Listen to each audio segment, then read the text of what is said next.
muteze amatwi radiyo ijwi ry'Amerika.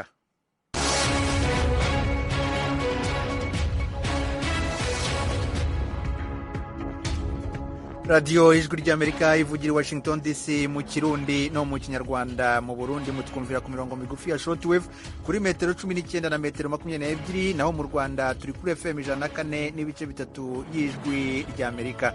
Mwiriho neza nshuti mwese muduteze amatwi, ni Edirwe mubasuza kandi mbaye ikaze mu makuru yacu yo kuri uyu mugoroba.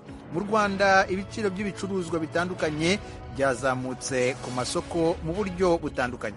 Birarenze cyane ibiciro. Isukari uyu munsi ukuntu ihagaze iri kurangura 75, niko uyu munsi basohotse basohora igiciro. Ubundi yari kuri 50, yabanje kuri 48, ijya kuri 52. Uyu munsi ni 75.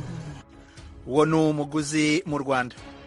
Hajyaga tubona abakiriya bana kuri parikingi ibereye aho, nta bakiriya barimo, ibiciro ngo byazamutse. Uwo nawe ni umucuruzi mu gihugu cy'u Rwanda avuga ku izamuka ry'ibiciro.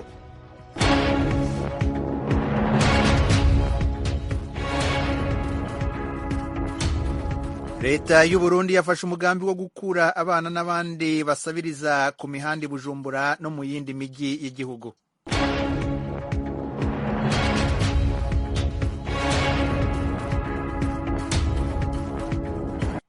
Naho Perezida wa Mozambique Filipe Nyusi yakuyeho Minisitiri w'Intebe Carlos Agostinho do Rosario. Ayo makuru n'ayandi ni mu kanya, mugume ku maradiyo yanyu.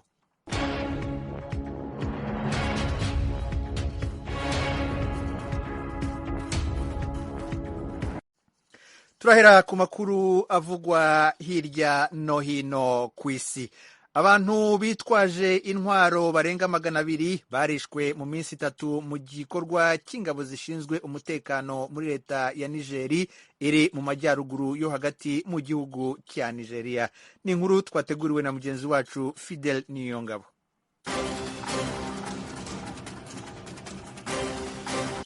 Umukuru wa leta ya Niger uno munsi kuwa kane yatangaje ko abantu bitwaje ibigwanisho bamaze igihe bageramiye abanyagihugu mu buraruko bushira ubuseruko bw'igihugu. Abo bagwanyi banyuruje abanyeshure n'abanyagihugu amajana bakongera bagasaba ingwati zo kubabohoza. Umutegetsi mukuru ajeje umutekano wa leta ya Niger Emmanuel Uma avuga ko bamwe mu bayoboye imigwi y'inkozi z'ikibi zitwaje ibigwanisho bari mu bishwe mu gikorwa cari kiyobowe n'igisirikare n'abanyagihugu bafashe imigambi yo kugifasha. Uwo muvugizi avuga ko amapikipiki 60 izo nkozi z'ikibi zikoresha mu gukora ibitero mu mihana itandukanye yafashwe. Basirikare 4 ba leta ya Nigeria barishwe igihe imodoka barimwo yaturiswa na bombe muri leta ya Niger mu kwezi guheze.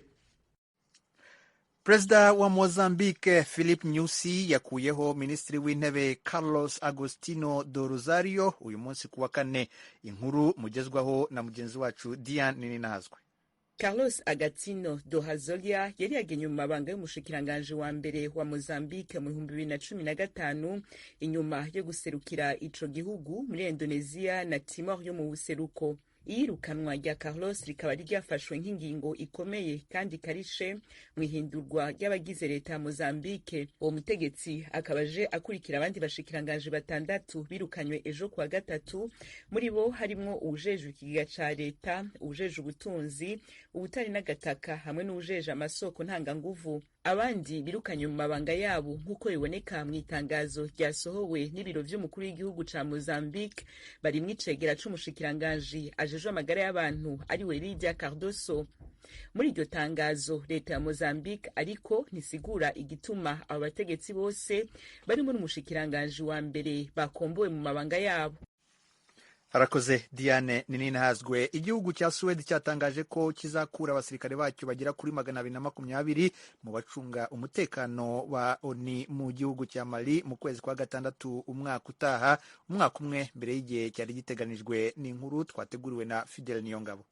Ico gihugu nticatanze impamvu itomoye, yamara cyari cyamenyesheje imbere yaho ko kuba abacangiro b'Abarusiya bakorera muri Mali vyatumye bidashoboka ko inteko zaco zihaguma. Mwitangazo inteko z'Ubuswede zamenyesheje ko ibintu vyahindutse muri Mali mu mezi aheze. Tacu umuvugizi w'inteko za ONU zikorera muri Mali zizwe ku izina rya MINUSMA yishuye buno nyene abajijwe kugira ica bivuga ko MINUSMA yari ifise inteko zigera ku 12,000 muri Mali mu mpera z'umwaka wa 2021 nk'uko bitangazwa n'urubuga ngurukana bumenyi rwayo. Ubufaransa bwaratangaje mu kwezi guheze ko bwafashe ingingo yo gukura inteko zabwo zijejwe kurwanya intagondwa z'abayisilamu muri Mali inyuma y'ikiringo kigera hafi y'imyaka 10 bari mu rugamba rwo kuzigwanya. Igihugu ca Mali kiyobowe n'abasirikare bagize kudeta zakwirikiranye mu mwaka wa 2020 n'umwaka wa 2021 baherutse kwihindukiza ku muhango bari batanze wo gutunganya amatora vuba mu gihugu. Leta ya Amerika irimo gusaba Kongre izindi miliyari 32 na miliyoni 500 z'amadolari agenewe gufasha igihugu cya Ukraine no kongera ingufu mu bijyanye no guhangana n'icyorezo cya COVID-19. Fidel Niyongabo nanone niwe udufitiye iyi nkuru. Leta ya President Biden iriko irondera miliyaridi 10 z'amadolari agenewe gufasha guha imyimenyerezo ya gisirikare abasirikare ba Ukraine, gukingira uburyo butanga umuyaga nkuba muri ico gihugu, kongereza inguvu z'uburyo bwo kwikingira ibitero ku vyuma nyabwonko hamwe no gushira mu bikorwa ibihano yafatiye Uburusiya. Ikinyamakuru co muri Amerika The Washington Post nico cyatangaje iyo nkuru. Iyindi miliyaridi 22 n'imiliyoni 500 azokoreshwa mu kongereza inguvu mu rugamba rwo kugwanya ikiza ca COVID-19. Ni mu gihe leta ya Amerika yiteguriye guhangana n'ico kiza mu kiringo kirekire kiri imbere hamwe no kwitegurira ubwoko bushasha bw'ico kiza bushobora kwaduka. Ibiro vya President wa Amerika Maison Blanche biza gusaba icese inama nshingamateka iyo mfashanyo yihutirwa ku muhingamo uyu munsi kuwa kane. Ndaca baserukira ibiro vya President bishuye buno nyene ku makuru y'igitigiri c'amadolari leta isaba.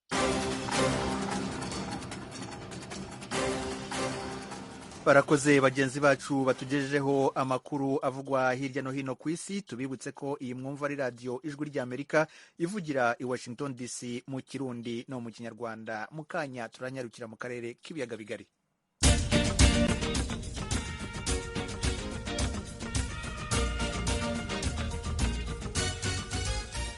Amakuru yacu yo mu karere tuyahere mu Rwanda, aho ahavugwa ibiciro byazamutse cyane ku masoko mu buryo butunguranye. Kugeza ubu abaguzi n'abacuruza ntibazi impamvu yabiteye. Ni inkuru twateguriwe na mugenzi wacu Assumpta Kaboyi uri Kigali mu Rwanda. Mu ntangiriro z'iki cyumweru nibwo ku masoko yo mu Rwanda anyuranye hatangiye kugaragara izamuka ry'ibiciro mu buryo butari bumenyerewe. Ku nshuro ya mbere ikiro cy'isukari cyavuye ku mafaranga 900 kigera ku 1000, none ubu kiragura 1500, hamwe na hamwe ahandi ku 1600. Ibi bijyanye kandi n'ibicuruzwa birimo amavuta yo guteka yavuye ku mafaranga 1800 arazamuka agera ku 2000, 2500 mu gihe cy'icyorezo cya COVID-19 ubwo cyari gikomeye, none ubu nayo yageze ku 3500. Ibiciro bizamutse ku nshuro ya kabiri kuko no mu mwaka ushize byari byazamutse bavuga ko ikibazo ari icyorezo cya COVID-19. Ijwi ry'Amerika ryagiye mu isoko rya Kabeza riri mu karere ka Kicukiro mu mujyi wa Kigali, dusanga bitabiriye iryo soko bagabanutse. Kugeza ubu abaguzi n'abacuruzi baritana ba mwana, nta n'umwe uzi aho iki kibazo cyakomotse. Ku isoko rya Kabeza abahakorera n'abahahahira baribaza uko bigenda, byabayobeye. Hajyaga tubona abakiriya urabona ko iyi parikingi ibereye aho nta bakiriya barimo, ibiciro ngo byazamutse, isukari iri kugura 500, ibirayi nabyo byazamutse biri kugura 350, igitoki na 26, nta nubwo biri no kuboneka. Bagabanyutse, urabona ko nta muvumo uri muri iri soko, nta bantu bari kwinjiramo, abantu bagize ikibazo, nta n'amafaranga ari kuboneka. Nanjye ufite umuryango rero ubwo isukari urumva naza hano nakorera 2 cyangwa 3 ukavuga kuri bugura isukari 500, reka ubwo nyine ni ukugura ifu y'igikoma bagashigisha umwana akakinywera. Ikibazo abaguzi bafite ni nacyo kigaragara mu bacuruzi. Kugeza ubu nta n'umwe usobanura aho iki kibazo cyaturutse. Uyu mucuruzi akorera muri iryo soko rya Kabeza mu karere ka Kicukiro. Birarenze cyane ibiciro. Isukari uyu munsi ukuntu ihagaze iri kurangura 75. Nuko uyu munsi basohotse basohora igiciro. Ubundi yari kuri 50, yabanje kuri 48, ijya kuri 52. Uyu munsi ni 75. Ubwo icyo turi kugitangiye cya 6. Amavuta litiro 5 z'igihwagari turimo uyu munsi basohoye bavuga ko 62. Tugomba kuyacuruza wenda 17, niyo makeya. Bivuye kuri angahe?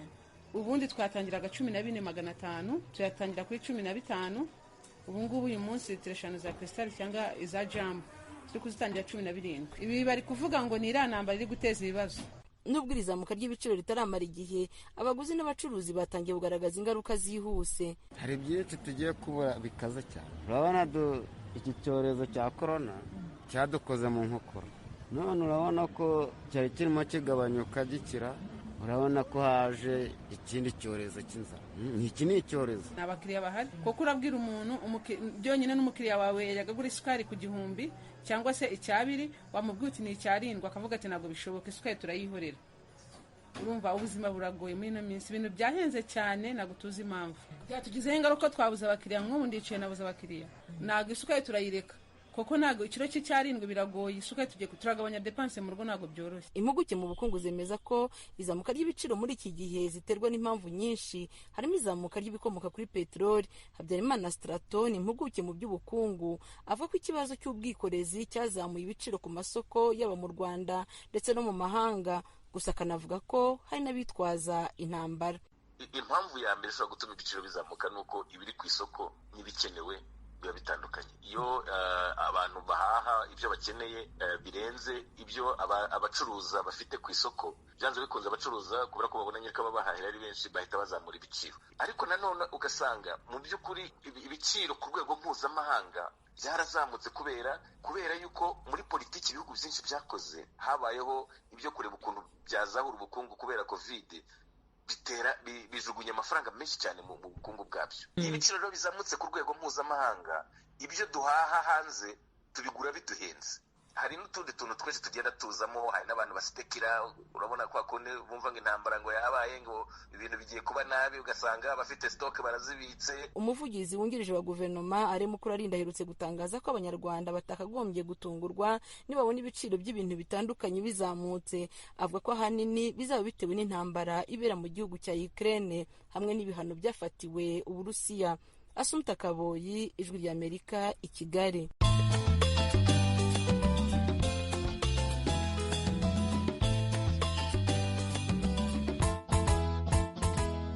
Mukomeje gutega amatwi radiyo Ijwi ry'Amerika ivugira i Washington DC. Leta y'u Burundi yafashe gahunda yo gukura abana mu mihanda i Bujumbura no mu yindi mijyi y'igihugu.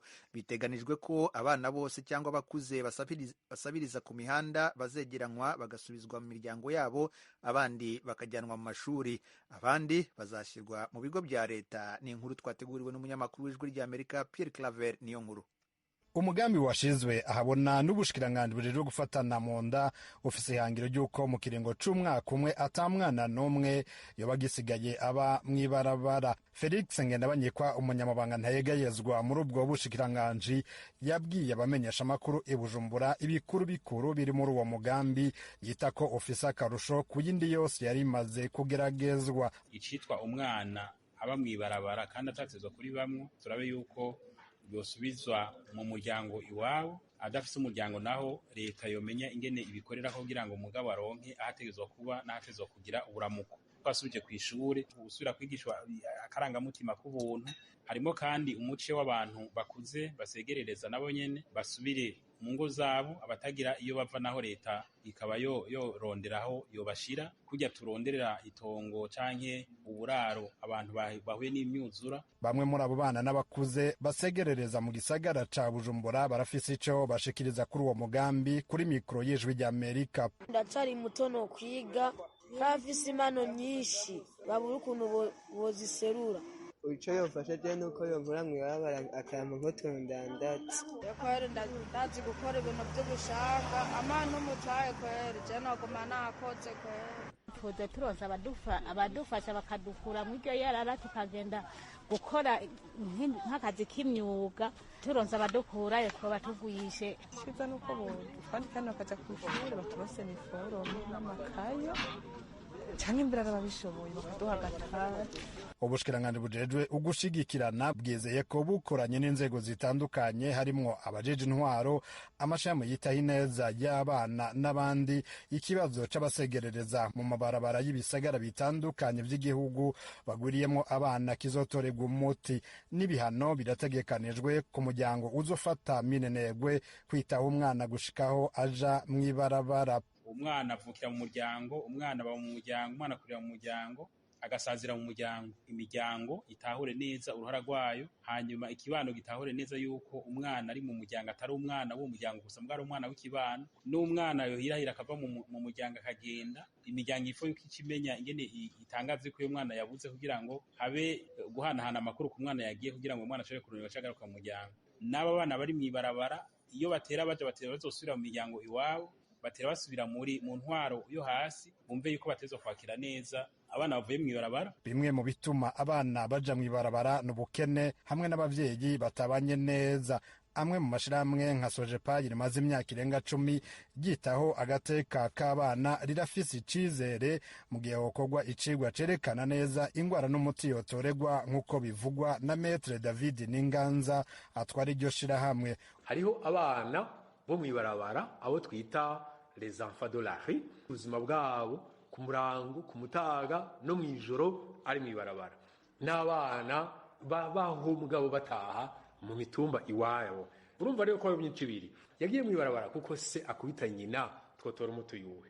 Yagiye mw'ibarabara kubera bamunyaze utwiwe. Yagiye mw'ibarabara kubera ari impfuvyi ya se na nyina. Abo bana ubona i Bujumbura s'abanyabujumbura, abo bana ubona i Gitega s'abanyagitega, abari Ngozi s'abanyengozi. Ni ukuvuga iyo tumusubije iyo yaje ava, bamwe twitorera ku mitumba les collinaires, bamwe bajejwe gukingira abana be twita sepeye, batezwe guca bafata ico kibazo mu minwe. Umugwi w'igihugu ujejwe agateka kazina muntu CNIDH wowo usaba ko agateka k'umwana katohungabanywa muri uwo mugambi. Jacques Shimirimana arongoye igisata citaho agateka k'abana muri CNIDH. Ico kibazo gisaba kwitonda cyane, kuko bajya abana kuba bari mw'ibarabara ntibabisigura ko ari inkozi z'ikibi. Bajya abana barafise uburenganzira co kimwe n'abandi barundi bose butegerezwa kubahirizwa bari hajya nyene mw'ibarabara. Ivyo rero bica bisaba kwitonda kugira ngo ntiduhave dusanga ukwihuta kwa cane gutumye dukiza bimwe tukica ibindi vyinshi. Ubushikiranganji bwo gushigikirana burahumuriza ko ivyigwa bikwiye vyakozwe kandi ko hazokorwa n'ibindi kugira ngo agateka k'abana kubahirizwe ariko bakugwe mw'ibarabara. Bwashikirije ko abafasha Uburundi nk'ubumwe bwa Buraya n'abandi bemeye guha uburyo bukwiye uwo mugambi. Nta bitigira bizwi neza vy'abana n'abakuze basegerereza mu mabarabara, yamara ubwo bushikiranganji bwemeza ko batarenga 5,000 kandi ko nka bose bafise iwabo. Pierre Claver Nkuru, Kigali, ku bw'Ijwi ry'Amerika.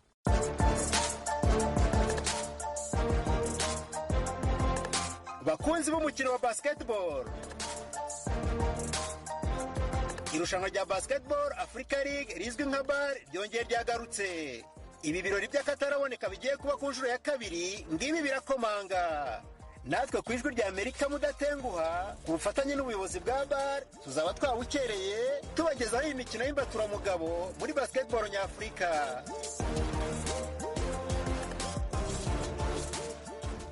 Ruzambikana tariki ya 5 y'ukwa gatatu 2022. Amakipe 12 yambariye urugamba rwo kwambura Zamalek mu Misiri ikamba yambitswe ubwo yegukanaga igikombe cya mbere cya BAL umwaka ushize. Ibihugu bitatu, Senegali, Misiri ndetse n'ubw'imisozi 1000 nibyo bizakira imikino 38 iteganyijwe muri BAL ya 2022. Turabararitse rero nta gukuraho urushinge kuri radio ya Ijwi ry'Amerika ndetse n'andi maradiyo dukorana, kuko tuzabagezaho iyi mikino irimo kuba, ibizaba bivugwa mbere na nyuma y'imikino ndetse n'incamake y'uko izaba yagenze. Basketball Africa League ku Ijwi ry'Amerika. Ninde uzakijyana? Ntimuzacikwe.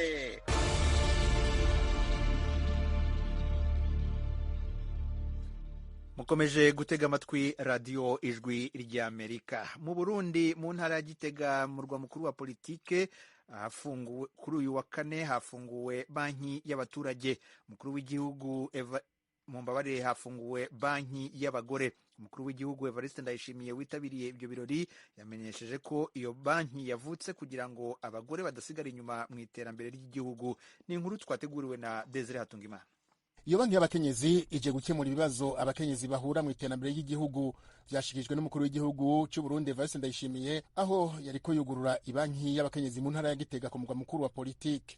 umukuru w'igihugu yamenyesheje ko yifuza ko mu butunzi haba ukungana hagati y'abagabo n'abakenyezi, arico gituma abakenyezi bategerezwa gufashwa mu bijanye n'ubutunzi. Aho tuboneye ko igihugu cy'u Burundi hari imigwi ihambaye isa n'itibukwa mu bikorwa vy'iterambere, ari igizwe ahanini n'abakenyezi n'ugwaruka, uburongozi bw'igihugu bwafashe ingingo ihambaye yo guha akaryo n'amahigwe umukenyezi kugira ngo ntasigare inyuma mu kwiteza imbere no mu guterera mu iterambere ry'igihugu. Ishingwa ry'iyi banki ryisunze itunganywa ry'iterambere ry'igihugu muri wa mugambi nyamukuru wavuye mu 2018 uzoshika mu 2027, aho igihugu ciyemeje guha amahigwe angana mu bijanye n'ubutunzi hagati y'abagabo n'abakenyezi. Abakenyezi bakira neza uwo muzo w'iyo banki kuko benshi bemeza ko kuronka ideni mu mabanki ari kibazo. Numva umenga bizotworohera kugira imigambi yacu natwe turonka aho twisuma, mu gihe hari n'aho usanga hari abantu bafise amikoro make, mugurose nk'abo muhurikira hamwe mu makoperative nk'uko ukaca usanga uragiye nko muri iyo banki bakabaha ingurane ukaronka ahantu ushobora kuza uridandarizamo utuntu tuturengarenga kugira ngo uronke icyo usanasana mu muryango. Abakenyezi twumva dufise umunezero ntangere, tuyiteze ko vyinshi. Abakenyezi tugiye natwe kugira imigambi, hama tujane imigambi, hama dusabe ingurane muri iyo banki. Gutyo rero abakenyezi murazi ko dusanzwe dusabikanya, turakundana, turafashanya, tuzoheza dutezanye imbere biheze bigende neza. Ndabahariwe Marie Salome arongoye iyo banki aramenyesha ico bazisunga mu gutanga ingurane. Ibanki y'imigambi n'iterambere ry'abakenyezi izoshira imbere gushigikira imigambi y'abakenyezi bahurikiye hamwe, haba mu mashirahamwe, mu makoperative, mu kubaronsa ingurane. Izoshigikira cyane imigambi irashe izotanga ubuzi ku bwinshi mu bisata byo kuguza umwimbu n'ubutunzi n'uburimyi, ubworozi, uburovyi, amahinguriro, utugenegene, kwiyunguruza, ubuhinga n'ibindi. Izokwaka inyungu itavuna ku ngurane izoronsa abakenyezi mu kurangura imigambi yabo yo kwiteza imbere. Umukuru w'igihugu Evariste Ndayishimiye arafise icahanura abagiye kurongora iyo banki. Urwego nshingwabikorwa rw'iyi banki nirubimenye kandi rubishire ku muzirikanyi ko iyi banki idasa n'izindi. Mwirukira inyungu y'amahera rero, murirukira inyungu ivuye mu mwimbu w'imigambi bazoba bariko bararangura. Ndabahamagarira guherekeza abo bene migambi kuko ni mwebwe muri incabwenge mu iterambere mutegerezwa kubamurikira. Ntimuze kandi mubagaye ngo ntibazokwishura igihe havugwa ko abakenyezi badashoboye hari kera. Ndabasavye rero mwebwe mukaba muri iyi banki mubamperekereze mu kubama hagufi kugira imigambi yabo yunguke, kuko batungutse muzoba namwe muhomvye. Iyo banki y'abakenyezi ije kwirikira ibanki y'ugwaruka nayo nyene ifise icicaro mu gisagara ca Gitega. Desire Hatungimana, Kigali, Ijwi rya Amerika.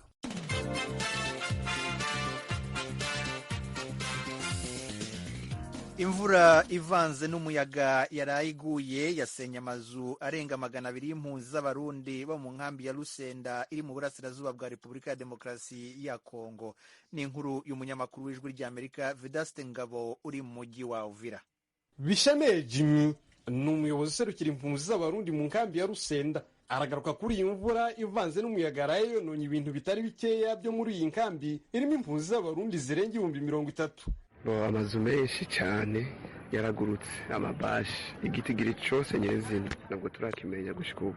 Mugabo amazu menshi naho duca turabibona yuko menshi yo yabomotse, amabashi yaragurutse, ibiti byarahenaguritse, inshengero ziraguruka, ibyo nibyo byabomotse. Igira uko ishaka Antoine na Gasaza Desire ni impunzi zo muri site ya Rurinda zasenywe amazu n'imvura ivanze n'umuyaga, zivuga yuko zabuze ayo zicira nayo zimira. No kuvuga icyago twari duhuye n'icyago cy'umuyaga ku mvura y'ejo hahise, aho haguye imvura izana n'umuyaga mwinshi cyane rwose uronona, cyane cyane ahantu tubaye, inzu twari tubayemo zari zisanzwe ari inzu zitanakomeye. No kuvuga inzu igitigiri nyamwinshi y'inzu zaraguye hasi, izindi ziraguruka zirasambuka, ku buryo ubu ngubu impunzi zimwe zimwe turiko turasembera tutagira aho tuba. Imirima nuko nyene imivo yaratwaye imirima iratwara amaparasera twari tubayeko. Ni ukuvuga jewe inzu yaraye igurutse n'amahema sinigeze mbona iyo yaciye basha twaraye turasaba indaro noneho n'abandi zaragurutse. Icyo twosaba hasere ni uko iyo tugarukira ko ikadusakarira amazu kuko ubu dufise aho turara dufise aho turyamika abana nkaje mfise umuryango w'abana 12 mugabo bo bose turasembera bamwe nkabasabira indaro aha abandi nkabasabira indaro aha naje nkacanja kwa biyo nsabira indaro. Izi mpunzi zirimo izikambitse mu baturanyi, izindi ziri mu nsengero ndetse izindi ziri mu bihangari. Hari icyo zisaba amashirahamwe akorera muri iyi nkambi. Banja tuyaga Alexi ni umuyobozi wo muri village ya 13. Nasaba yuko amashirahamwe ajejwe kubakira impunzi nabasaba yuko botugarukira mu maguru mashakiri kare kugira turabe yuko turonka abana bakikiki umusaya. Honye tuko turaranka ubu turi mu mapukizi ya rasyo. None ivyo dusuma vyose tubishirahe kandi imvura yarayitubomoreye amazu. Ubu abanyagihugu bose imuzu ivyo bari basumye ejo byose biri hanze banikiye kuzuba. Noneho mbona no hejuru mbona ikirere kandi kimeze nabi. Ho ubona abantu baza kubaye. Turasavye hasere ayer dijejwe kubakira impunzi na AIDS bavyiruke maguru masha kumwe na senere tayibagiye. Baza badusakarira amazu. Didier Numbi wa Numbi ni umuyobozi userukira komisiyo y'igihugu ishinzwe impunzi mu nkambi ya Rusenda.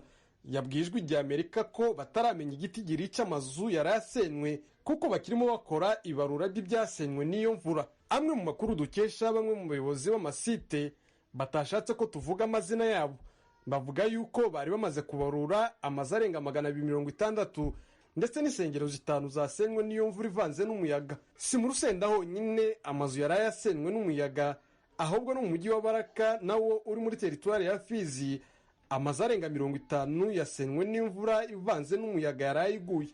Veda Sengabo ku bwararijwe rya Amerika Uvira Mutara Kivuye.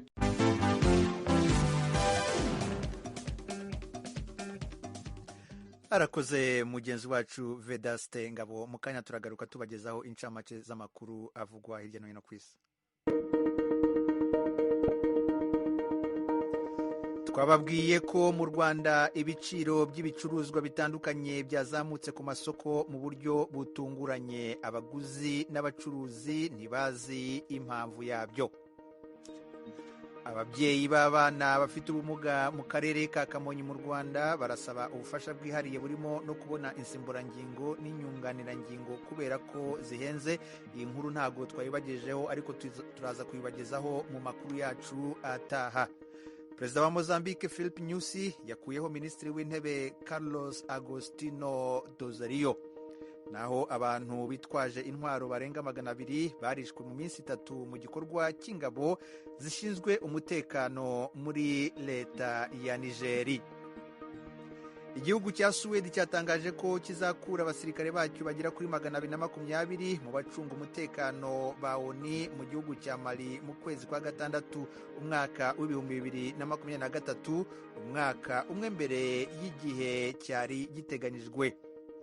Leta Zunze Ubumwe za Amerika irimo gusaba Kongere kongera izindi miliyoni 32 na miliyoni 500 z'amadolari agenewe gufasha Ukraine no kongera ingufu mu bijyanye no guhangana n'icyorezo cya COVID-19. Mu ntara ya Gitega ku murwa mukuru wa politike mu Burundi hafunguwe kuri uyu wa kane banki y'abagore. Umukuru w'igihugu Evariste Ndayishimiye witabiriye ibyo birori yasabye ko iyo banki yafasha guteza imbere umugore. Nshuti mwari muduteze amatwi, aha niho dusoreje amakuru yacu yo kuri uyu mugoroba. Dushimire enjeniyeri wadufashije mu buhanga bw'ibyuma na Nadia Taha wadufashije kwegeranya aya makuru. Amakuru yarahagarariwe na Frederic Nkundikije. Kuri mikro mwari kumwe nanjye Edi Rwema, mbasezeho mbifuriza umugoroba mwiza.